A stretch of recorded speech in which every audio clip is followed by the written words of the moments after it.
La informalidad en el Perú, escape y riesgo. Antecedentes, factores y algo de historia de este complejo fenómeno en el que hoy se mueve más del 75% de nuestra fuerza laboral y cuyos peligros se pusieron de manifiesto en esta pandemia. Está por todas partes, en casa, en la calle, en el trabajo, al buscar un servicio, en el transporte y hasta en el tipo de cambio. En el Perú, el complejo fenómeno de la informalidad es tan elevado que está entre las más altas del mundo y, hasta antes de la pandemia, producía el 19% del Producto Bruto Interno, PBI. Así, 3 de casi cada 4 personas que componen la población económicamente activa, PEA, trabajaban como informales, es decir, el 72% del empleo en nuestro país, cifra que, con la crisis del COVID-19, ha aumentado algunos puntos porcentuales. Eso quiere decir que una gran mayoría de los casi 16.1 millones de peruanos que conforman la PEA se ven inmersos en una situación de baja productividad, ganan menos y no tienen acceso a la seguridad social ni aportan al sistema de pensiones para su vejez. Y no menos importante, es que no pagan impuesto a la renta sobre sus ingresos, un tributo que paga la mayoría de los contribuyentes del sector formal a partir de los montos establecidos. Hablar de informalidad en el Perú no es un tema de solo blanco y negro, pues muchísimos negocios se mueven en un área gris, es decir, parcialmente formal y parcialmente informal. Por ejemplo, tienen RUC, pero no venden con boleta, o emiten boleta hasta el límite donde se cambia de categoría tributaria, o tienen una planilla en negro. A otros no les interesa formalidad alguna, porque no ven mayores beneficios a cambio de los costos y trámites para ser formal. La informalidad en el Perú es producto de la combinación de malos servicios públicos y un marco normativo que agobia a las empresas formales. Esta combinación se vuelve particularmente peligrosa cuando, como en el caso peruano, la educación y desarrollo de capacidades es deficiente, cuando los métodos de producción son aún primarios y cuando existen fuertes presiones demográficas, refiere en un estudio el especialista del Banco Mundial Norman Loaiza. Sostiene que los beneficios de la formalidad, al menos, deberían ser el respaldo del sistema judicial para la resolución de conflictos y el cumplimiento de contratos, el acceso a instituciones financieras formales para obtener crédito y diversificar riesgos y la posibilidad de expandirse a otros mercados, tanto locales como internacionales. En principio, la pertenencia al sector formal también elimina la posibilidad de tener que pagar sobornos y evita el pago de las multas y tarifas a las que suelen estar expuestas las empresas que operan en la informalidad, agrega Loaiza, quien advierte que los niveles de la informalidad en el Perú son alarmantes, lo cual se refleja en una asignación ineficiente de recursos, sobre todo de mano de obra, que afecta las perspectivas de crecimiento del país. La informalidad también va de la mano con un bajo nivel de bancarización, pues hasta 2018, solo el 41% de los adultos que tenían entre 18 y 70 años en zonas urbanas era cliente de una entidad del sistema financiero, ya fuera esta un banco, una caja o financiera, según una investigación de Ipsos. La carencia de cuentas bancarias en importantes sectores de la población fue un serio problema que se puso muy de manifiesto en la pandemia al complicar la entrega de los bonos de ayuda estatal.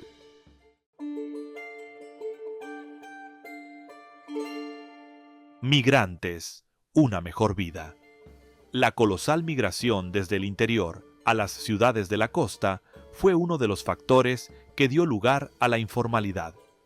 Este proceso comenzó en la década de 1940, impulsado por varios factores: la explosión demográfica, la pobreza rural, la escasez de tierras, las expectativas de una mejor calidad de vida, la apertura de vías de transporte que permitieron viajar con mayor facilidad y la mayor demanda de trabajadores en las ciudades. En los 50, esto se acentuó más debido al crecimiento de la industria y los servicios, y fue inclusive más fuerte con la fallida reforma agraria del gobierno militar de Juan Velasco, que arruinó el agro, y por la aparición del terrorismo.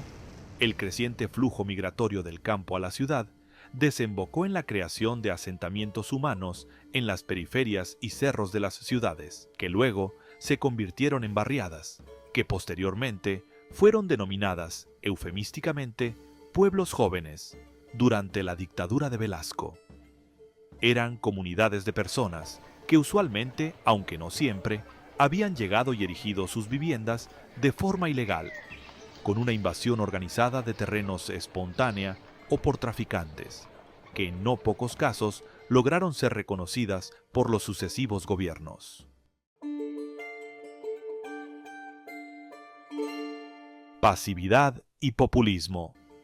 Las invasiones fueron la solución para miles de peruanos que habían llegado desde provincias a Lima y otras ciudades de la costa sin tener los recursos económicos para poder acceder a una vivienda en el sistema formal o a un préstamo hipotecario en el sistema financiero. Así fueron apareciendo múltiples asentamientos humanos. Un ejemplo de esto fue la creación del Distrito Obrero Industrial 27 de octubre, Lima, mayo de 1950, durante el gobierno de Manuel Odría. Esto sucedió casi 5 años después de que comenzaran las invasiones en el área de Caraballo, que luego se convirtieron en el distrito de San Martín de Porres.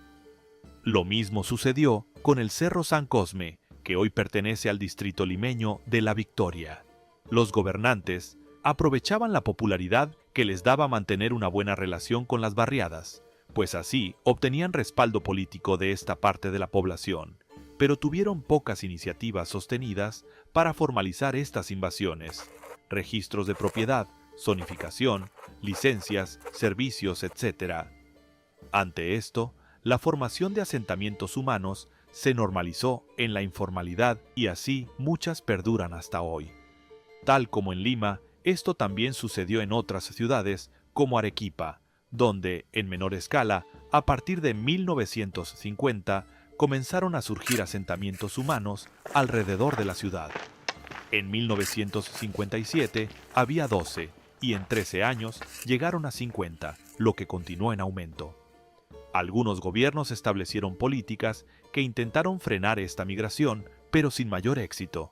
Fueron los casos de Velasco y de la primera administración de Alan García, 1985 a 1990, que pretendieron generar empleo rural y en las ciudades del interior con el cooperativismo agrario o con créditos subsidiados, incentivos tributarios, entre otros, que no tuvieron los efectos esperados. La población del Perú pasó de 14.2 millones de habitantes en 1972 a cerca de 22.5 millones en 1991. Sin embargo, según explica Alfredo Torres en su libro Opinión Pública, 1921-2021, la población en zonas urbanas aumentó en 7 millones, mientras que la que se ubicaba en zonas rurales solo creció en 1 millón. En la actualidad, la población peruana alcanza los 32.6 millones. Un problema que acompañó este crecimiento demográfico desigual fue la lenta expansión de la industria formal y con ello de los empleos que podía generar. Si bien en manufactura se pasó de emplear a 485.000 personas en 1972 a 789.000 en 1993. Esto significó un lento crecimiento de 2.3% anual, que no era suficiente para absorber toda la fuerza laboral que llegaba a las ciudades. Fue así como muchos se fueron dedicando a actividades informales urbanas en el sector servicios, que pasó de estar compuesto por 1.600.000 personas en 1972 a tener 4.200.000 personas en 1993. A esto se sumó la necesidad de un mayor acceso a la educación superior. El porcentaje de mayores de 15 años con educación superior pasó de 4,4% en 1972 a 20% en 1993. Sin embargo, gran parte de los servicios educativos que recibieron no tuvieron la misma calidad de antaño debido al explosivo incremento de la demanda en dicho periodo, que era atendida por colegios y universidades que comenzaron a aparecer con rapidez, pero con bajos estándares de calidad educativa. El exceso de requisitos y sobrecostos desalienta la formalización. En el plano laboral, por ejemplo, hay un exceso regulatorio. Según Hernando de Soto, en su libro El otro sendero, la informalidad es principalmente generada por la imposición excesiva de reglas por parte del Estado. Dichas disposiciones, al no corresponderse con las expectativas ni la capacidad de cumplimiento de los mismos ciudadanos, ni con la capacidad del Estado para imponer su cumplimiento, terminan desencadenando la informalidad. Ha quedado claro, en tiempos de crisis severas, como la pandemia, que obliga a otorgar subsidios y beneficios a familias vulnerables, que la informalidad ha ocasionado trabas y retrasos en la entrega de ayudas. En ese contexto, Alfredo Torres explica que la informalidad en nuestro país tiene varios orígenes. Uno de ellos es que la ciudadanía que quiere trabajar aumenta más rápido que la capacidad de las empresas para crear empleos formales. Entonces, si no hay empleo, todo ese excedente de población se va hacia la informalidad. Esto se originó en los años 50 y 60, cuando se dieron las grandes migraciones internas y las personas llegaban de la sierra a la costa, comenta. Torres también subraya otro factor clave: el ingreso de la mujer a la fuerza laboral. En las décadas de los 30 y 40, muy pocas trabajaban, pero en los 80 y 90 ya eran una parte importante de dicha fuerza. Las reformas laborales del gobierno militar de Velasco, 1968 a 1975, más las crisis de los años 80 generaron una reducción en la actividad económica y en la capacidad de generar empleos, sobre todo en el primer gobierno de Alan García, 1985 a 1990. Ese excedente de mano de obra tuvo que apuntar otra vez hacia la informalidad, recuerda Torres.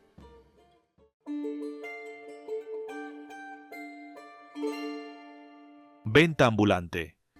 Según el INEI, en el año 2014 había más de 300.000 ambulantes en Lima. Del total, casi el 75% eran mujeres. El 57% del total había finalizado la secundaria. En 2017 existían casi 7.2 millones de negocios informales, la mayoría unipersonales, en todo el país, de los cuales 18.9% eran vendedores ambulantes. Otro 25% se ubicaba en la vivienda de quien lo impulsaba y otro 20% era un negocio de un vehículo para transporte de personas o de mercaderías. El historiador Jesús Cosamalón señala que para los ambulantes, el objetivo de su trabajo no es la acumulación, sino la supervivencia. La mayoría de los informales está fuera del umbral formal, no por exceso de trabas, sino por necesidad. La lógica del trabajo ambulatorio es la movilidad de las personas. Aprovechan la calle como mercado. Si se formalizara y se agrupara a estos vendedores en un espacio delimitado, su actividad perdería sentido porque la gente no va a comprar ahí, sino que aprovecha la oportunidad. La oferta busca la demanda. Esto se debe al exceso de tráfico vehicular, sin alternativas más rápidas de transporte público y semáforos con largos tiempos de espera. De otro lado, están los mercados informales, paraditas, que han sido por muchas décadas una válvula de escape para el desempleo. Pero el caso emblemático fue La Parada, en el distrito de La Victoria, en 1943. Se le llamó así porque era el último paradero de los camiones que abastecían al mercado central. Pasó a llamarse Mercado Mayorista número 1 en los 70. El Mercado Central de Barrios Altos, construido por Ramón Castilla en el siglo XIX para una población de 100.000 habitantes, que luego fue reconstruido en 1905, quedó insuficiente para una Lima que ya sobrepasaba el 500.000 de personas, apunta el historiador Juan Luis Orrego. En los inicios de la parada, los comerciantes que traían abastos aprovechaban para llevar ropa, utensilios y todo tipo de mercadería a otras ciudades en el interior del país. La Victoria se convirtió en uno de los reductos de la microempresa y se pobló de torneros, matriceros, carpinteros, ceramistas, vidrieros y un sinfín de actividades que permitió una acumulación de capital a pequeña escala, nos explica Orrego. Uno de los rubros que explotó en esa época fue precisamente el textil.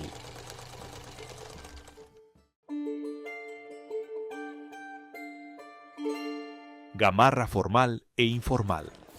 El emporio de Gamarra, en La Victoria, comenzó a gestarse entre finales del siglo XIX e inicios del XX. En los años 30 del siglo XX, como parte del plan por neutralizar la violencia política que marcó dicha década, se construyeron más de 4.000 unidades de vivienda para los obreros que trabajaban en las importantes fábricas textiles que se habían abierto. Sin embargo, este ambicioso programa fue cancelado en 1939. Para 1950 existían establecimientos formales de venta de telas en los alrededores del Jirón Gamarra, pertenecientes a familias de origen árabe como los de Emilio Fará Sedán, los Mufarech, Eduardo Salem y Raúl Abusabal. Fue recién en 1972 que la zona comenzó a tener galerías en edificios, luego de que se autorizara esa posibilidad de crecimiento. De esta forma, Gamarra se convirtió en el epicentro comercial de la industria textil y de confecciones, donde conviven empresas y personas formales e informales. O, mejor dicho, si se evoca la definición que da De Soto, se observa individuos que transitan y cruzan, a veces por días, a veces por horas, de un lado a otro, las fronteras y sombras de la informalidad.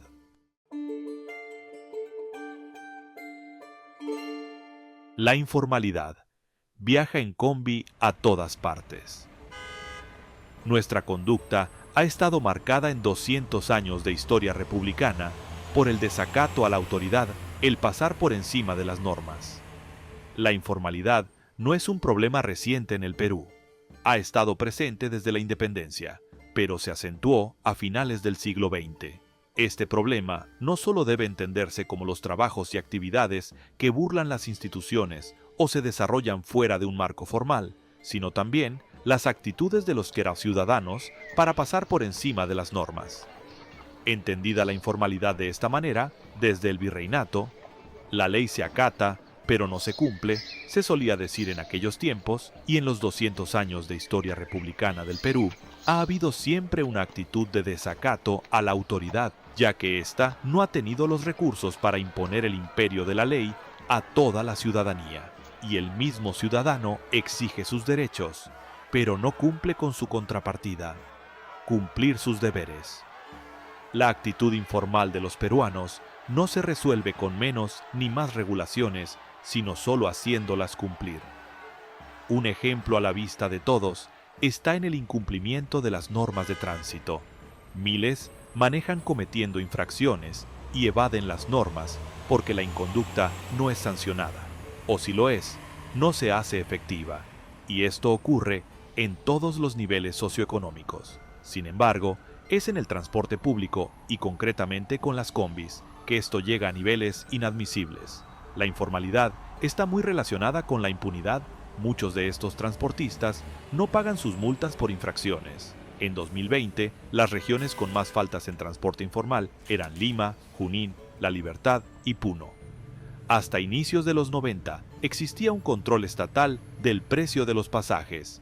Para que una combi fuera rentable, habría tenido que transportar a una cantidad de personas similar a la de los buses. Luego se liberaron los precios y las rutas.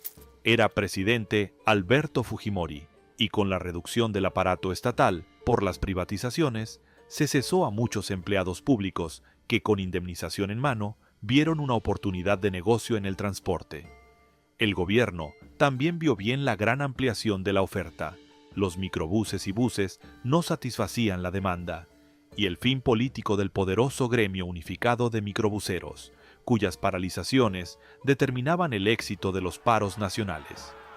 Propició entonces la libre importación de estos vehículos que empezaron a proliferar sin orden alguno. Combis y taxis colectivos fueron soluciones aceptadas, tanto para invertir capital como para usarlos al carecer de una alternativa adecuada. metros subterráneos, monorrieles, rodoviarios o trenes. La informalidad en el transporte también trajo el problema de la invasión de rutas. Según el Instituto Libertad y Democracia, muchas rutas, si no todas, habían tenido algún tipo de intervención por parte de informales que se organizaron al punto de negociar con las autoridades ante cada controversia.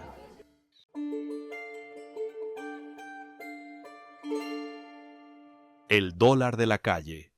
En la década de los 80, cuando la inflación crecía exponencialmente, los peruanos tuvimos que recurrir al dólar para que nuestros ingresos no pierdan valor. Era muy común que los empleados cambiaran su sueldo a dólares a fin de mes, ya que de lo contrario, su sueldo se reducía hasta en 7% cada mes por la inflación. Uno de los puntos más frecuentados para estas transacciones fue el Jirón Ocoña, en el centro de Lima, donde aparecieron los primeros cambistas de la calle, un oficio que no se ve usualmente en otros países. Los cambistas, que conforme pasó el tiempo, fueron proliferando e identificándose por usar vistosos chalecos que los identifican, ofrecían un tipo de cambio mejor al de los bancos y las mismas casas de cambio.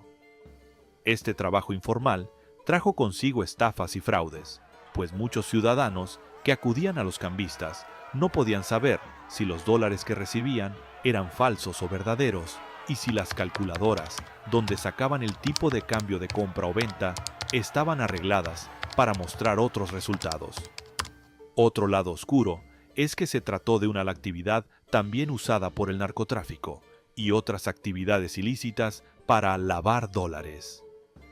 Hoy en día, las municipalidades han tratado de empadronar a los cambistas para otorgarles cierta formalidad y dar confianza a los usuarios.